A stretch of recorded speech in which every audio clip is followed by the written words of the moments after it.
Last topic जो हम लोगों ने किया था वो हमने किया था एनर्जी, और एनर्जी में हमने टॉपिक किया था मैकेनिकल एनर्जी। मैकेनिकल एनर्जी के दो टाइप्स आते हैं।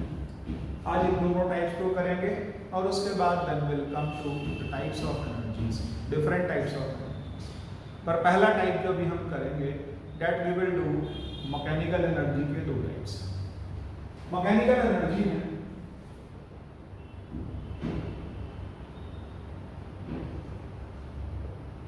सबसे पहला आता है काइनेटिक एनर्जी।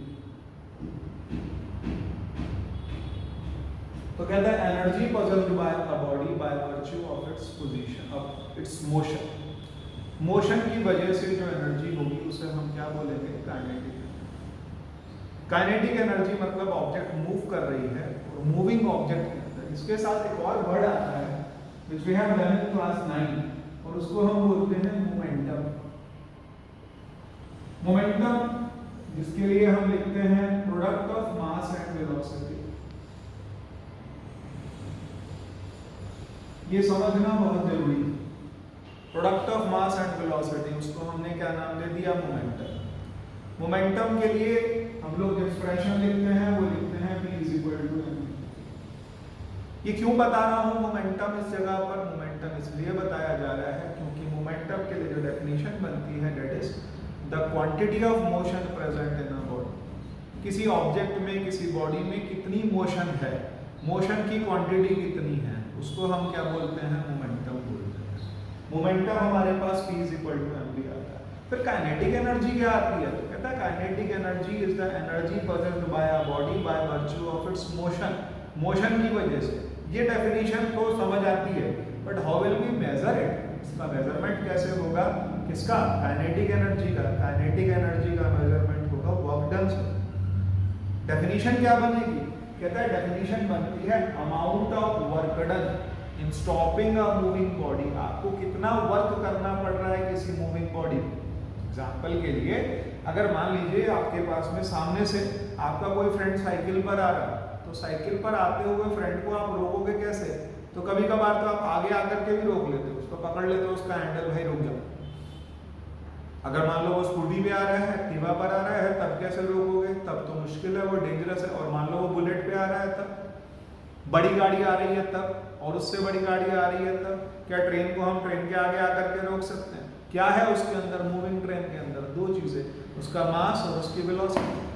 मास और वेलोसिटी का जो इंपैक्ट निकल करके आता है उसे हम क्या बोल देते हैं? Kinetic energy. यहाँ दो चीजें हैं, मोमेंटम में और काइनेटिक एनर्जी में थोड़ा सा फर्क है। मोमेंटम जो है वो रिलेटेड है, it is directly related to force.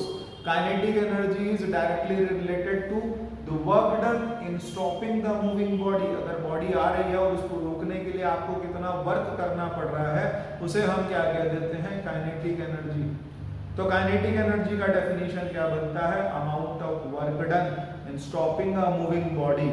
एक बॉडी को रोकने के लिए कितना वर्क करना पड़ रहा है उसको हम काइनेटिक एनर्जी बोलते हैं। डेफिनेशन के साथ साथ इसका छोटा सा डेरिवेशन भी है, वो भी हम करेंगे। फिर उसके बाद आगे चलो। कहता है मान लीजिए एक बॉडी जिसका मास m है, इनिशियली उसकी वेलोसिटी v है and it takes its final velocity becomes v dash और वो 0 आ। इनिशियल वेलोसिटी हमारे पास, हमने इसको रोकने के लिए फोर्स लगाया, और रोकने के लिए कितना फोर्स लगाया? कहता है फोर्स वाज F। फोर्स कितना था? और डिस्प्लेसमेंट कितना प्रोड्यूस हुआ? कहता है S। अब हमको क्या कैलकुलेट करना है? कहता है फॉर स्टॉपिंग। अब स्टॉपिंग के लिए I use formula v² = u² - 2as। Using formula, कौन सा फार्मूला यूज कर रहा हूं? v² = u² - 2as। लेकिन यहाँ v की जगह मैं फाइनल वेलोसिटी क्या लिखूंगा? 0। Initial velocity what I have taken? v minus 2as। क्या आ गया? 2as = v² और s = आ गया v²/2। डेफिनेशन क्या कहती है? Work done in stopping a moving body. Work done के लिए क्या करूंगा भाई? वर्क डन के लिए मेरे पास आएगा फोर्स मल्टीप्लाइड बाय डिस्प्लेसमेंट। अब फोर्स कितना है? कहता है फोर्स है मास इनटू एक्सेलरेशन। डिस्प्लेसमेंट कितना है? v²/2a। It's coming ½ mv²। ये तो एक्सप्रेशन जाना पहचाना लग रहा है। ये एक्सप्रेशन तो हाफ एम वी स्क्वायर किसका हो गया, कहता है वर्क डन का निकाला है सर अभी तो वर्क डन से आगे अगर हम बात करें तो बाय डेफिनेशन यही वर्क डन जो है वो किसके बराबर है, काइनेटिक एनर्जी के बराबर। बाय डेफिनेशन वर्क डन कितना है, कहता है kinetic energy.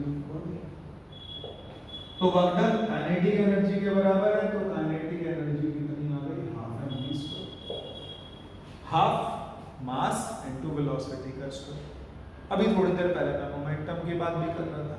Now let's find out, क्या फाइंड करेंगे कि काइनेटिक एनर्जी और मोमेंटम आपस में कैसे रिलेटेड है, अब उसको निकाल कर चलेंगे। अभी हमने सिंपली एक प्रूफ किया, इसमें हमने काइनेटिक एनर्जी फाइंड आउट करी, काइनेटिक एनर्जी का एक्सप्रेशन लेके चले।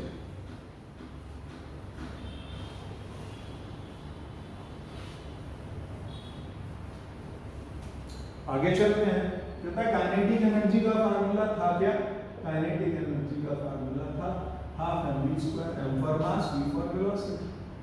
अब मैं इसको थोड़ा सा चेंज कर दूंगा, मैं मास से डिवाइड और मास से मल्टीप्लाई कर दूंगा। कहता है हियर एम वी को मैं पी कह दूंगा, पी स्टैंड्स फॉर मोमेंटम।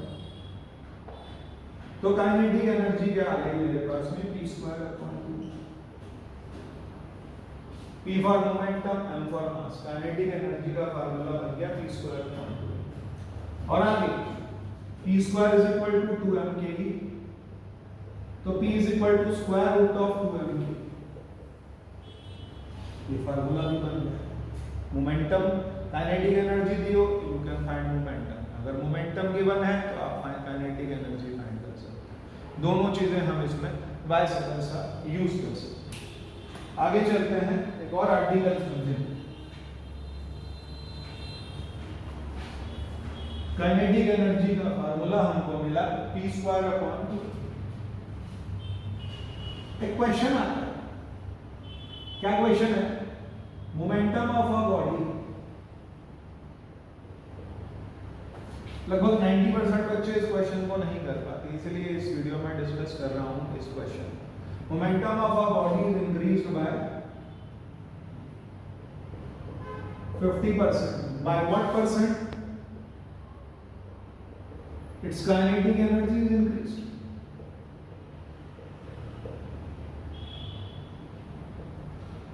कितना परसेंट इसकी काइनेटिक एनर्जी इंक्रीज हो जाएगी, देखें।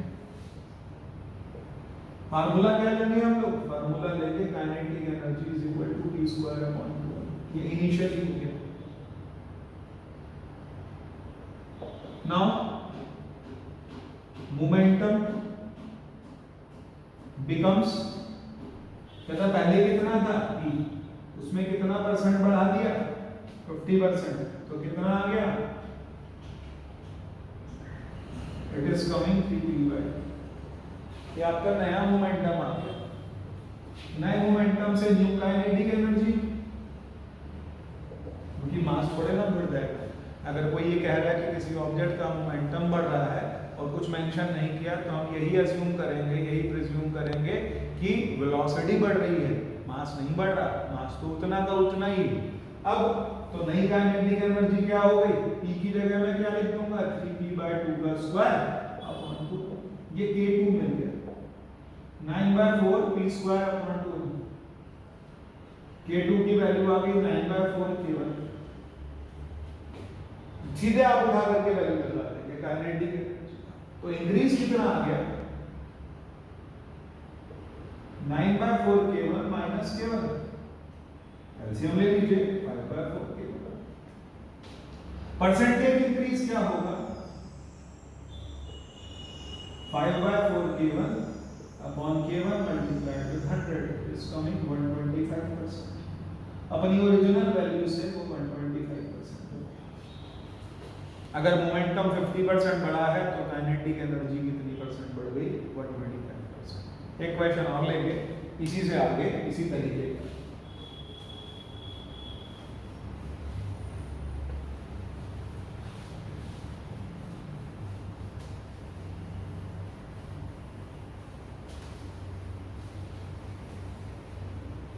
अगर मोमेंटम 10% बढ़ जाता है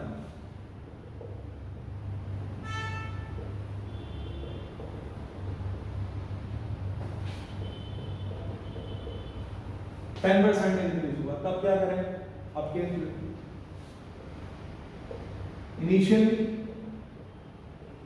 काइनेटिक एनर्जी क्या आ गई? E²/2। अब 10% मोमेंटम बढ़ गया,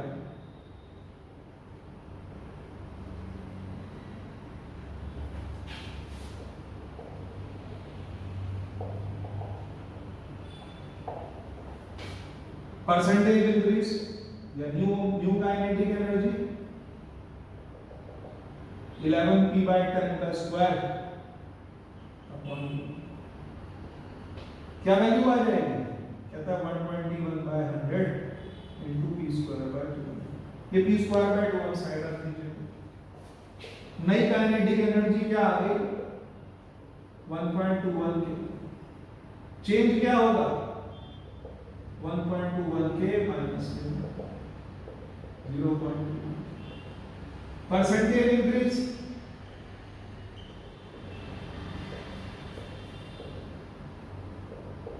इट इज कमिंग 21%। कितना परसेंट बढ़ गया? कहता 21%। तो ये मेथड है हमारे पास काइनेटिक एनर्जी का इंक्रीज।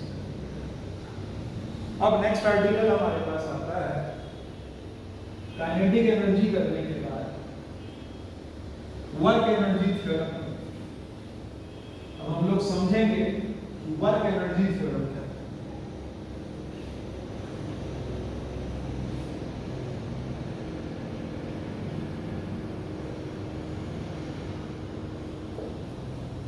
क्लास 10 तक जो स्टेटमेंट लिखा जाता है बुक्स में वो थोड़ा सा डिफरेंट है। क्लास 11-12 में यही स्टेटमेंट आ जाता है। मैं दोनों पढ़ देता हूँ, दोनों सुना देता हूँ।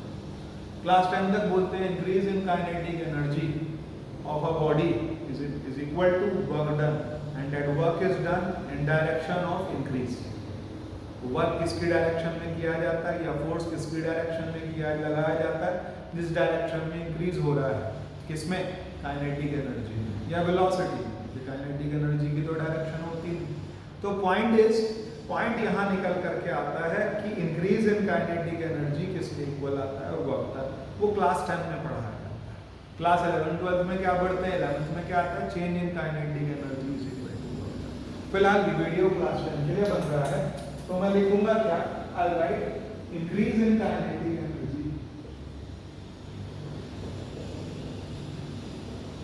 of our body is equal to work।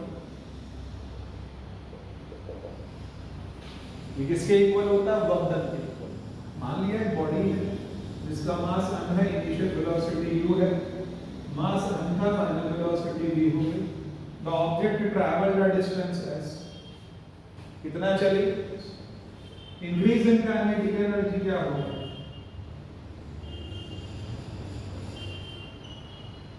Half mv² minus u²। अब हम क्या करेंगे? यूजिंग फार्मूला, कौन सा फार्मूला यूज करूंगा? v² is equal to u² plus 2as। v² minus u² को मैं 2as लिख दूंगा। इंक्रीज इन काइनेटिक एनर्जी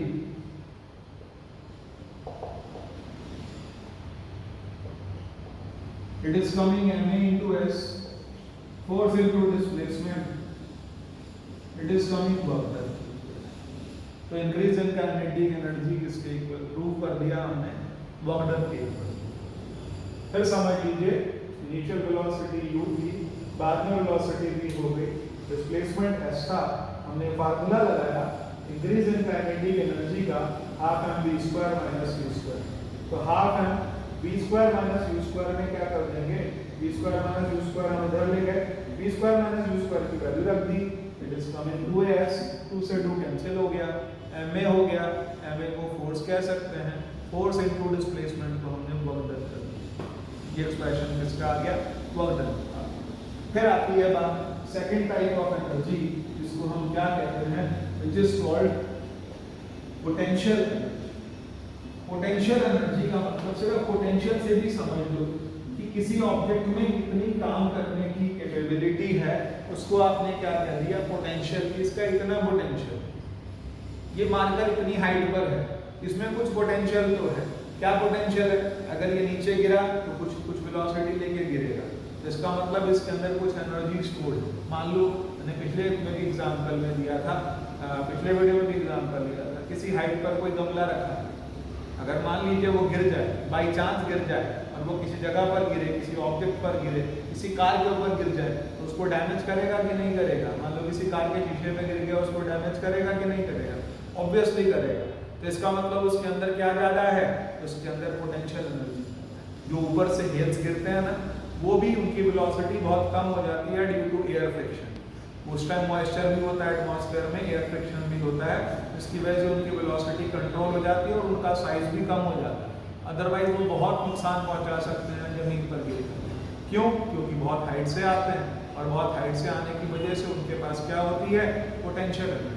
पानी जो है अगर आपने स्टोर कर रखा है डैम्स के अंदर, तो उसके अंदर कौन सी एनर्जी है?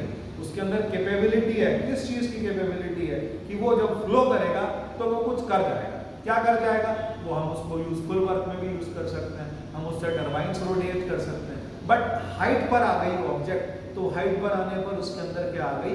पोटेंशियल एनर्जी आ गई। तो हाइट की वजह से जो पोटेंशियल जो एनर्जी होगी उसको हम क्या बोलेंगे? Potential energy. ये था हाइट वाला, ग्रेविटेशनल पोटेंशियल एनर्जी। स्प्रिंग है, आपने स्प्रिंग को कंप्रेस करके छोड़ रखा है, कंप्रेस्ड स्प्रिंग के अंदर कौन सी एनर्जी है? कहता है इलास्टिक पोटेंशियल एनर्जी है।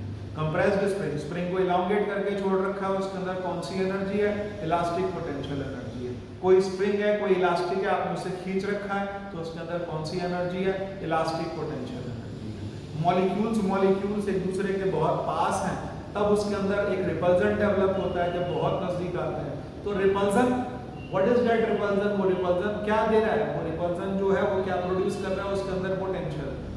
मान लीजिए आपने दो मैग्नेट्स लिए, मान लीजिए दो बार मैग्नेट लिए, अब ये नॉर्थ है, ये वाला भी नॉर्थ है, और इन दोनों नॉर्थ को आप सामने ला रहे हैं, तो ये एक दूसरे को रिपेल करेंगे, ये ऐसे जाएंगे, एक दूसरे के पास नहीं आएंगे। तो इसका मतलब इसके अंदर कौन सी एनर्जी स्टोर हो रही है? पोटेंशियल एनर्जी स्टोर हो रही है। तो जो स्टोर्ड होगी एनर्जी, उसको हमने क्या बोल दिया? Potential energy. अगर मोशन की वजह से जो आ रही थी तो उसको हमने काइनेटिक बोल दिया, लेकिन कोई चीज स्टोर्ड है तो उसको आपने क्या कह दिया? Potential energy. अब पोटेंशियल एनर्जी का पहला केस आता है ग्रेविटेशनल पोटेंशियल। हमारे सिलेबस में ग्रेविटेशनल पोटेंशियल एनर्जी, छोटे बच्चों को जब डिस्कस करते हैं तो उनके दिमाग में बस पोटेंशियल एनर्जी आती है, एक ही चीज आती है, mgh। mgh कैसे आया? भी कैलकुलेट कर लेते हैं। Equal to work done against gravity to take the object to some height। किसी हाइट तक लेकर के जाएंगे हम ऑब्जेक्ट। कितनी हाइट तक लेके जाएंगे? कहता है ग्राउंड पर थी ऑब्जेक्ट, आप इसको किसी हाइट तक ले गए, तो किसी हाइट तक ले जाने के लिए जो वर्क करना पड़ रहा है, अब यहाँ पर फोर्स लगेगा, ये फोर्स किसके इक्वल आएगा? कहता है ये फोर्स इक्वल आएगा एनर्जी, क्योंकि वेट कितना काम कर रहा था। तो कहता है potential energy is equal to energy stored in the body. तो एनर्जी स्टोर्ड का मतलब क्या हो गया? Is equal to work done against gravity. Work done के लिए फार्मूला क्या लगेगा? Force into displacement. फोर्स कितना है? mg, डिस्प्लेसमेंट कितना है? h। तो वर्क डन कितना आ गया? mg। तो पोटेंशियल एनर्जी स्टोर्ड क्या आ गई हमारे पास में? पोटेंशियल एनर्जी स्टोर्ड आ गई। और काइनेटिक एनर्जी का फार्मूला क्या था हमारे पास में? Half mg square. फार्मूलाज और भी हैं, स्प्रिंग के लिए अलग फार्मूला आता है, स्ट्रिंग के लिए अलग फार्मूला आता है, वायर की पोटेंशियल एनर्जी का अलग फार्मूला आता है, मैग्नेटिक पोटेंशियल एनर्जी का अलग फार्मूला है, इलेक्ट्रिकल पोटेंशियल एनर्जी का अलग फार्मूला है। बट ये फार्मूलाज हम हायर क्लासेस में पढ़ेंगे। हमारी क्लास में जो पोटेंशियल एनर्जी का एक ही फार्मूला आता है, that is mgh, gravitational potential energy, वो हमारे पास mgh है। और इससे आगे चलते हैं, नेक्स्ट आर्टिकल लेते हैं।